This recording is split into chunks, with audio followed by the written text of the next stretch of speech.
The mayor of Rotherham recently appeared speaking in a foreign language, with foreign flags draped proudly in the background. And people are asking a very simple question. How can anyone look at this and not see it as symbolic of a country being colonized? We'll dive into this story in today's video, but before we get started, don't forget to like this video and subscribe. Right now, only 12% of viewers are subscribed, so join the community and help us grow. The image speaks louder than words. A British town with a mayor who does not speak in the language of the people she represents, standing beneath the banners of another nation. It is not just about a speech, it's about what this represents. It gives the clear impression that Britain has been conquered, that our heritage, our culture, and our institutions are being pushed aside to make way for something entirely different. And what makes it worse is the smirk, the smug expression as though this is some kind of victory. And in many ways, that's exactly what it feels like. A victory for those who came here not to integrate, not to serve the community they represent,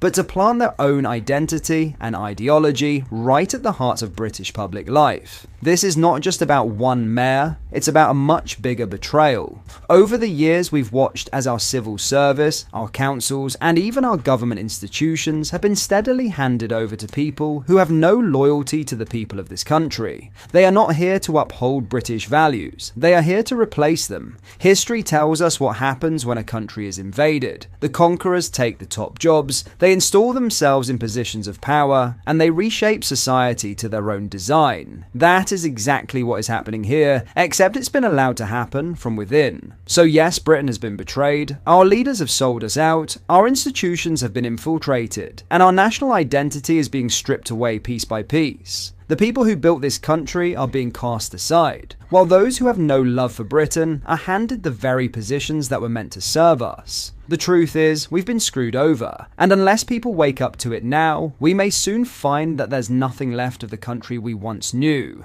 Have a watch of this. Bismillahirrahmanirrahim. Bismillahirrahmanirrahim. Mere bhai, assalamu alaikum wa rahmatullahi wa barakatuh. Can you all hear me in the back? Yeah? आवाज़ सुनी? अच्छा. सबसे पहले शुक्रिया अदा करनी है तो सारे इतने वक्त निकाली का इठा है हो माशाल्लाह. बड़ी खुशी हुई तकीता कि कैसे सारे इकट्ठा एक ही मकसद हस्ता है माशाल्लाह.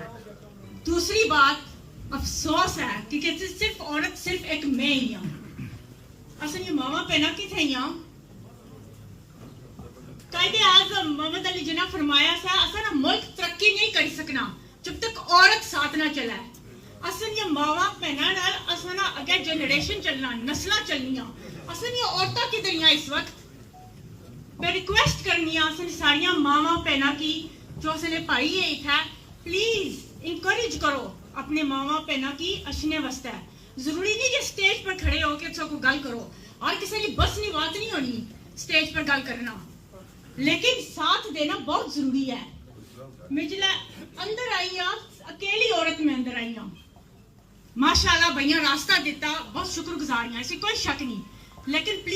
The reality is clear. Britain is being hollowed out from within. When foreign flags hang behind our officials, when our own mayors speak in languages other than English, and when our government positions are increasingly filled by people with no loyalty to this nation, it's not progress, it's betrayal. This is what happens when a country is conquered. The invaders take the top jobs and rewrite the culture in their own image. Our leaders have allowed it, our institutions are complicit, and ordinary British people are left feeling like strangers in their own land. Unless we wake up and demand change, we will lose everything that once made this country ours. Enough is enough. In other news, when the Mayor of London dismisses legitimate concerns about rising crime as misinformation, he does a profound disservice to the victims of crime across our capital. Sadiq Khan's recent claims that crime is falling in London represent a masterclass in cherry-picking statistics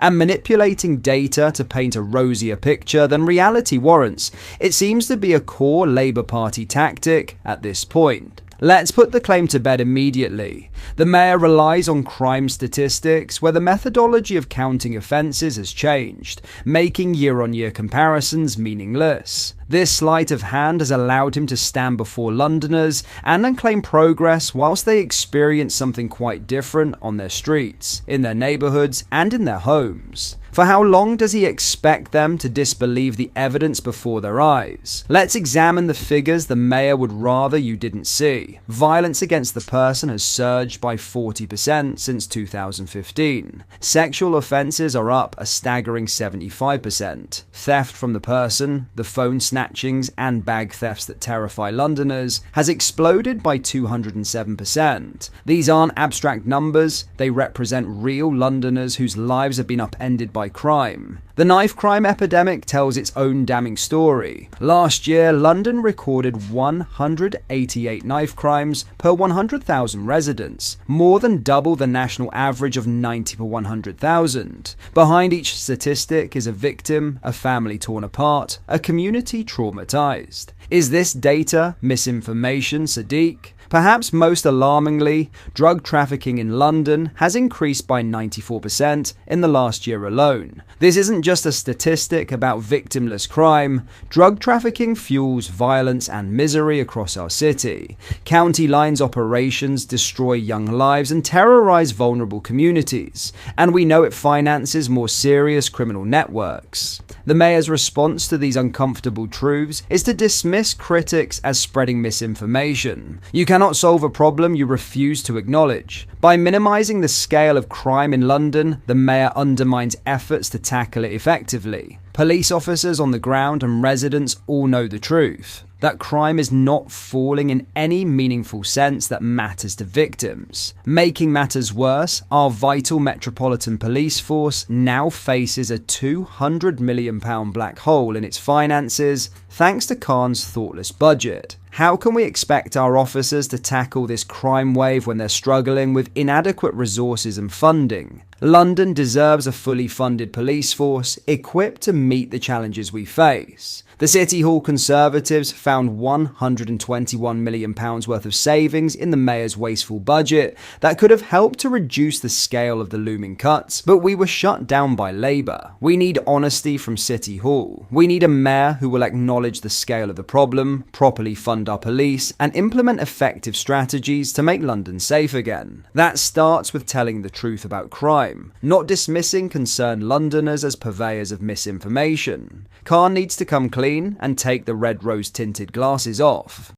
Thoughts on what we discussed in today's video? Let me know down in the comment section below. If you have not yet already, make sure you do drop a like on this video and subscribe to the channel for more British content. Thank you, take care, goodbye.